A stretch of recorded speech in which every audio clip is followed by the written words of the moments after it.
ఓం మహాగణాధిపతయే నమః. ఓం గురుభ్యో నమః. ఓం శ్రీమాత్రే నమః. పరమేశ్వర స్వరూపమైనటువంటి జ్యోతిష, వాస్తు మరియు ఇతర అనేకమైనటువంటి శాస్త్రములను మనకు అందించినటువంటి మహర్షులకి నమస్కారం. హయగ్రీవ హయగ్రీవ హయగ్రీవేతి యో వదయేత్ తస్య నిస్సరతే వాణి జహ్నుకన్యా ప్రవాహవత్. అరుణాం కరుణాతరంగితాక్షీం ధృతపాశాంకుశపుష్పబాణచాపాం అనిమాదిభిరావృతాం మయూకైః అహమిత్యేవ విభావయే భవానీం. శ్రీమాత్రే నమః. ప్రేక్షకులకి ఆ లలితాంబిక అమ్మవారి యొక్క అనుగ్రహం పరిపూర్ణంగా కలగాలని మనస్ఫూర్తిగా కోరుకుంటూ మనం ఈరోజు మార్చి మాసంలో 12 లగ్నాల వారికి ఎటువంటి ఫలితాలు జరగనున్నాయి. సరే, లగ్నం తెలియదు, రాశి నుంచి చూసుకోండి, no problem. But first priority మాత్రం లగ్నానికే ఇవ్వండి.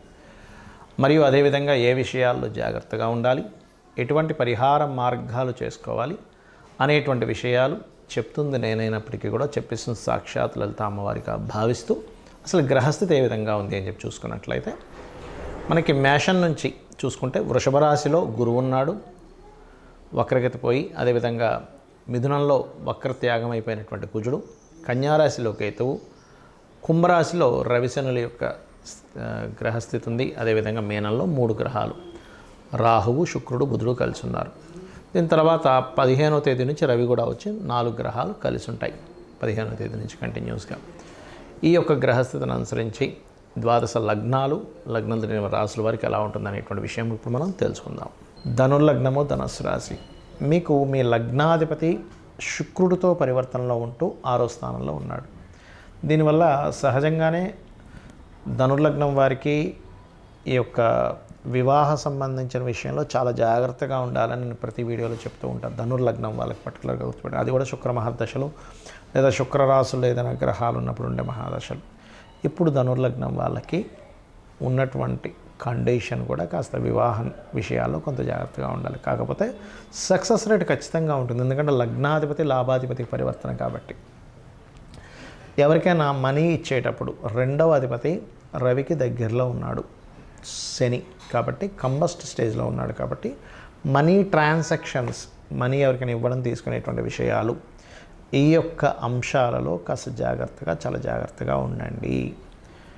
అందులో ముఖ్యంగా సిబ్లింగ్స్తో మాట్లాడేటప్పుడు కూడా కాస్త జాగ్రత్తగా ఉండండి. 4వ స్థానంలో ఉండేటువంటి గ్రహాలు మీకు విదేశాలకు వెళ్ళి చదువుకోవడానికి చాలా అనుకూలంగా ఉంది. అక్కడికి వెళ్ళి ఏదైనా చదవడం, లేనట్లయితే విదేశాల్లో ఏదైనా ప్రాపర్టీస్ తీసుకోవడం, అక్కడ ఏదైనా కొత్త కొత్త కోర్సెస్ చేయడం, అక్కడ ఏదైనా బిజినెస్ డెవలప్మెంట్స్ చేయడము, అక్కడ ఉన్న రిలేషన్స్తో కలిసి ఇంకేదైనా వెంచర్స్ లాంటివి వేయడం, ఇట్లాంటివి బలంగా చూపిస్తున్నాయి. లేదా ఇక్కడే వెంచర్స్ వేస్తూ విదేశీ సంబంధించినటువంటి ఎన్ఆర్ఐ కస్టమర్స్ని ఆకర్షించి ఆన్లైన్లో ఇచ్చేటువంటి ప్రకటనల వల్ల అక్కడ ఉండేటువంటి వాళ్ళతో ఇక్కడ బిజినెస్ నడపడం, ఇట్లాంటివి బలంగా చూపిస్తున్నాయి. అదేవిధంగా మీరు సంతాన సంబంధించినటువంటి విషయంలో చేసే ప్రయత్నంలో కొంచెం స్ట్రెస్ అది ఉంటుంది. అదేవిధంగా ప్రేమ వ్యవహారాలకు సంబంధించిన విషయంలో ఎవరైనా ఇష్టపడి వివాహం చేసుకోవాలనేటువంటి దాంట్లో కొంత ఘర్షణ పడుతూ ఉంటారు. అలాగే దశమంలో కేతువు ఎప్పుడైతే ఉన్నాడో, దశమ కేతు అనేటువంటిది ఏదైతే ఉందో మీకు ఉద్యోగ సంబంధించినటువంటి విషయంలో ఎక్కువ స్ట్రెస్ అనేటువంటిది చూపిస్తుంది. కేతు దశమంలో ఉన్నందుకు పర్టికులర్గా మీరు ఏంటంటే గమనించుకున్నట్లయితే ఈ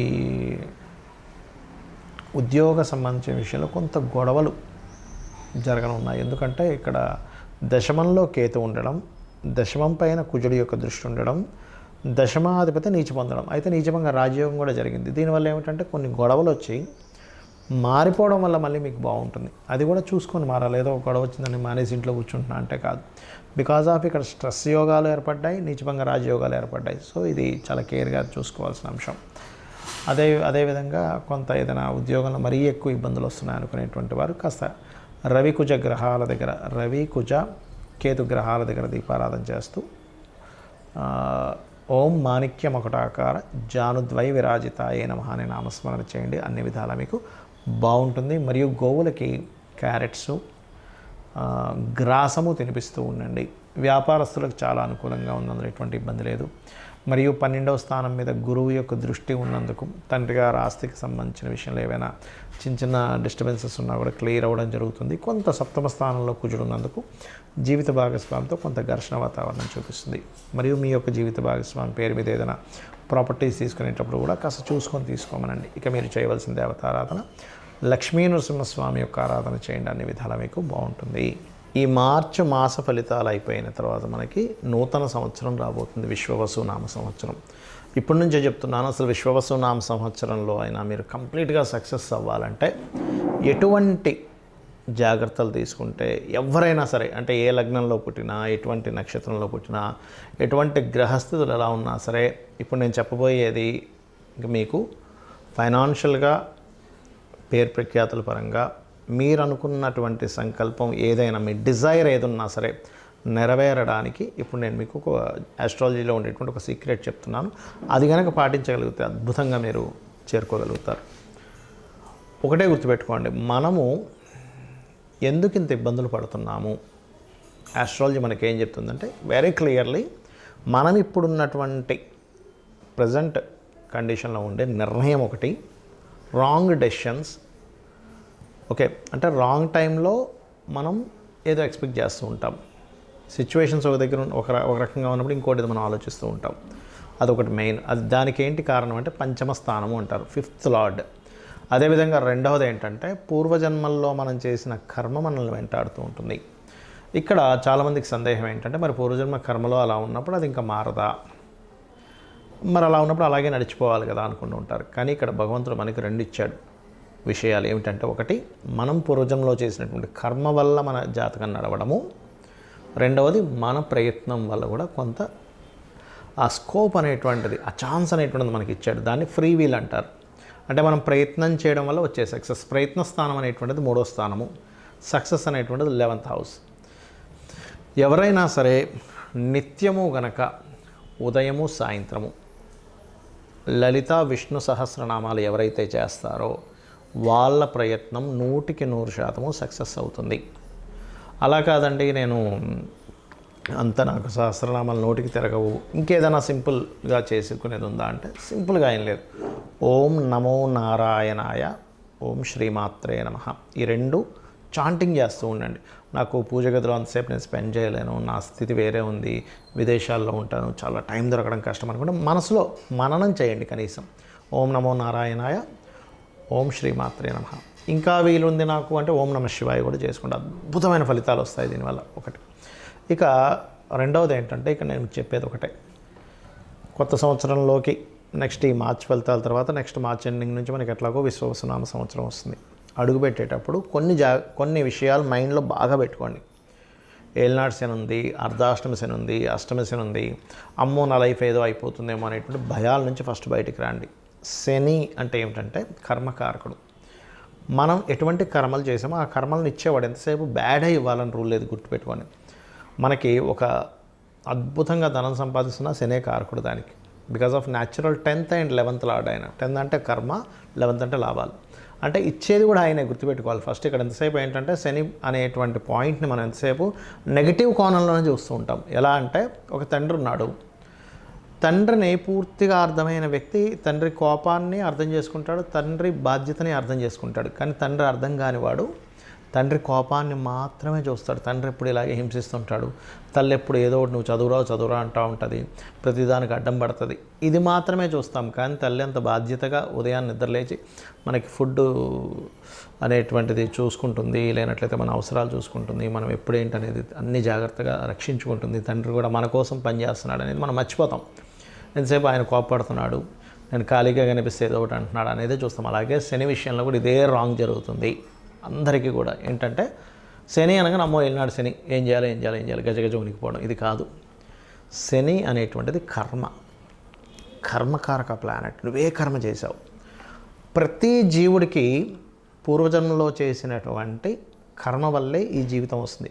ఇక్కడ మ్యాటర్ ఏంటంటే అందరూ బాధపడడానికి కారణం మనం పాస్ట్ లైఫ్లో ఏం చేసాం, ఇక్కడ అసలు ఈ జన్మ ఎందుకు పుట్టామనే విషయం తెలియకపోవడమే మనం బాధపడుతూ ఉంటాం.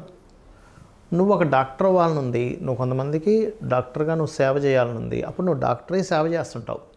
లేదా ఒక ఇంజనీర్ అవ్వాలనుంది, లేకపోతే ఒక మంచి టిఫిన్ సెంటర్ పెట్టాలనుంది, లేనట్లయితే ఇంకోటి ఏదో అవ్వాలనుంది. మనం ఏం చేస్తున్నామంటే అసలు ఏం అవ్వాలనుంది, ఎందుకు పుట్టామనే విషయం మర్చిపోయి ఆ పుట్టిన విషయాన్ని, అది జరుగుతున్న అంశాన్ని ఎంజాయ్ చేయడం మానేసి అది అవ్వలేకపోయాను, ఇది అయిపోయానని చెప్పి బాధపడుతూ ఉంటాం. కానీ నువ్వు యాక్చువల్గా నువ్వు పుట్టింది ఫలానాది అవ్వడానికి. ఒక ఆస్ట్రాలజర్గా ఎవరికైనా ఏదైనా ప్రాబ్లం ఉంటే వాళ్ళకి గైడ్ చేసి వాళ్ళ ప్రాబ్లమ్ని గ్రహపరంగా ఏం చేసుకోవాలనేది స్పష్టంగా వాళ్ళకి క్లియర్గా చెప్పడానికి ఒక ఆస్ట్రాలజర్ అవుతాడు. అదేవిధంగా ఒక డాక్టర్ ఆ రోగాన్ని నివారించడానికి ఒక డాక్టర్ అవుతాడు. ఒక ఇంజనీర్ చక్కటి బ్రిడ్జెస్ లేకపోతే ఇల్లు కట్టుకోవడానికి ఇంజనీర్ అవుతాడు. అంటే అది కర్మ.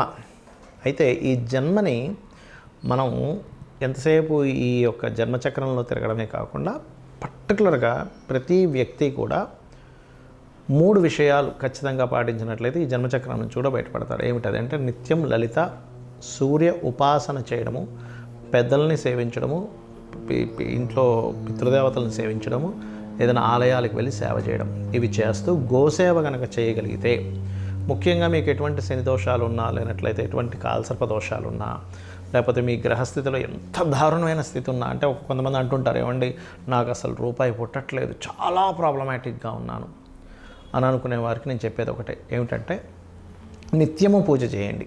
నిత్యము పూజ చేయండి, డైలీ మార్నింగ్ ఈవినింగ్. ఏమంటే మాకు అది సరిపోవట్లేదు, నిత్యం పూజ చేస్తున్నాను, ఒక యంత్రం పెట్టుకోండి చక్కగా. ఆ యంత్రాన్ని ఒక రాగిదాంతో చేస్తారు. ఆ యంత్రానికి ఏంటంటే జలావాసము, పుష్పావాసము, ధాన్యవాసం చేసి దానికి శక్తిని చేకూర్చి దానికి జపం చేసి ఇస్తారు. యాక్చువల్గా అది ఇస్తుంటారు. కొంతమంది అడిగినప్పుడు నేను కూడా ఏర్పాటు చేశాను. బట్ ఏంటంటే మీరు ఎక్కడైనా కూడా తీసుకోవచ్చు అది. అయితే ఇక్కడ ఏంటంటే దాన్ని కనుక చేయగలిగితే ఇంకొంచెం స్ట్రెంత్ పెరుగుతుంది మీకు.